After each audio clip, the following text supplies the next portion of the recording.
So, I'd like you to imagine for a moment that you're a soldier in the heat of battle. Maybe you're a Roman foot soldier, or a medieval archer, or maybe you're a Zulu warrior.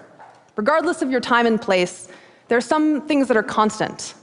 Your adrenaline is elevated, and your actions are stemming from these deeply ingrained reflexes rooted in a need to protect yourself and your side and to defeat the enemy. So now I'd like you to imagine playing a very different role, that of the scout. So the scout's job is not to attack or defend. The scout's job is to understand. The scout is the one going out, mapping the terrain, identifying potential obstacles. And the scout may hope to learn that, say, there's a bridge in a convenient location across a river. But above all, the scout wants to know what's really there, as accurately as possible. And in a real, actual army, both the soldier and the scout are essential. But you can also think of each of these roles as a mindset, a metaphor for how all of us process information and ideas in our daily lives. And what I'm going to argue today is that having good judgment, making accurate predictions, making good decisions, is mostly about which mindset you're in. So, to illustrate these mindsets in action, I'm going to take you back to 19th century France, where this innocuous-looking piece of paper launched one of the biggest political scandals in history. It was discovered in 1894 by officers in the French General Staff, and it was torn up in a wastepaper basket, but when they pieced it back together, they discovered that someone in their ranks had been selling military secrets to Germany. So they launched a big investigation, and their suspicions quickly converged on this man, Albert Dreyfus. He had a sterling record, no past history of wrongdoing, no motive as far as they could tell, but Dreyfus was the only Jewish officer at that rank in the army. And unfortunately, at this time, the French army was highly anti-Semitic. So they compared Dreyfus's handwriting to that on the memo and concluded that it was a match. Even though outside professional handwriting experts were much less confident in the similarity, but never mind that.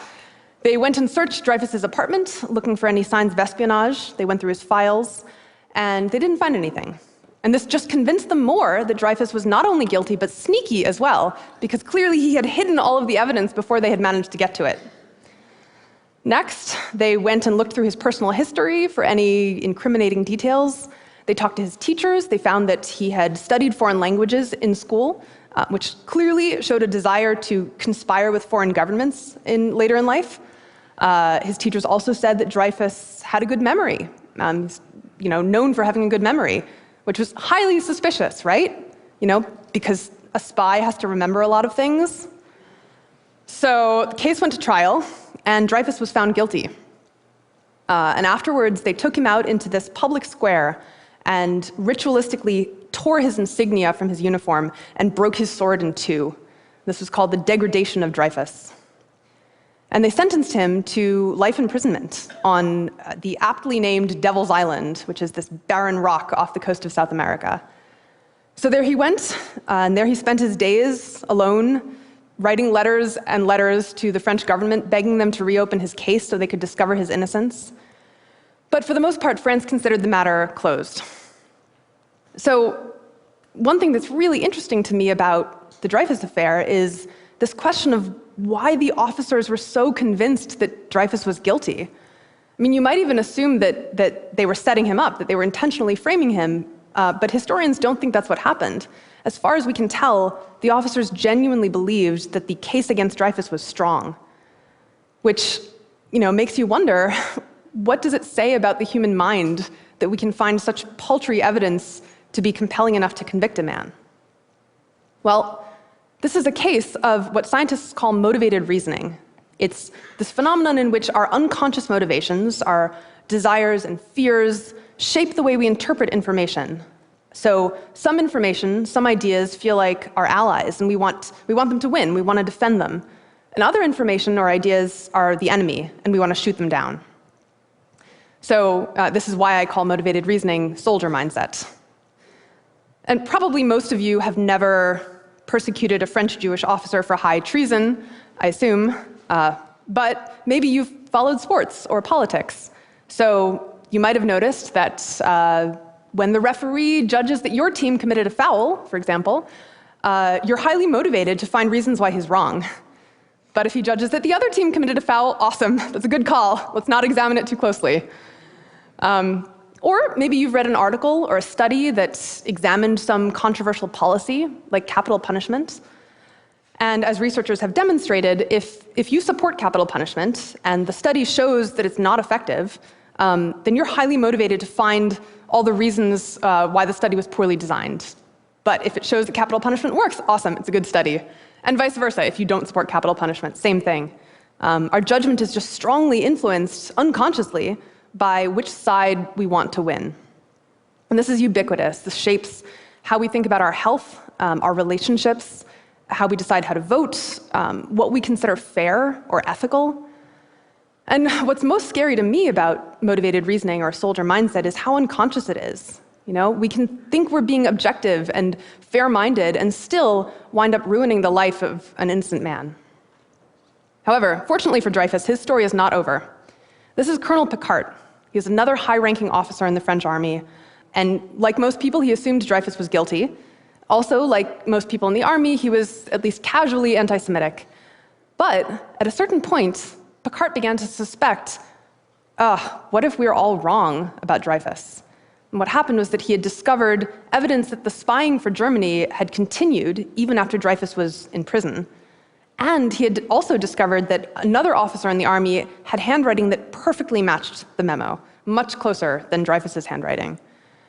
So he brought these discoveries to his superiors, but to his dismay, they either didn't care or came up with elaborate rationalizations to explain his findings, like, well, all you've really shown, Picquart, is that there's another spy who learned how to mimic Dreyfus's handwriting, and he picked up the torch of spying after Dreyfus left. But Dreyfus is still guilty. Eventually, Picquart managed to get Dreyfus exonerated, but it took him 10 years, and for part of that time, he himself was in prison for the crime of disloyalty to the army.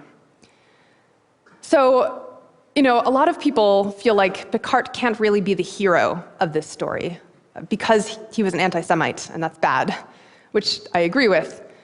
But personally, for me, the fact that Picquart was anti-Semitic actually makes his actions more admirable, because he had the same prejudices, the same reasons to be biased as his fellow officers, but his motivation to find the truth and uphold it just trumped all of that. So to me, Picquart is a poster child for what I call scout mindset. It's the drive not to make one idea win or another lose, but just to see what's really there, as honestly and accurately as you can, even if it's not pretty or convenient or pleasant. And this mindset is what I'm personally passionate about, and what I've spent the last few years examining and trying to figure out what causes scout mindset.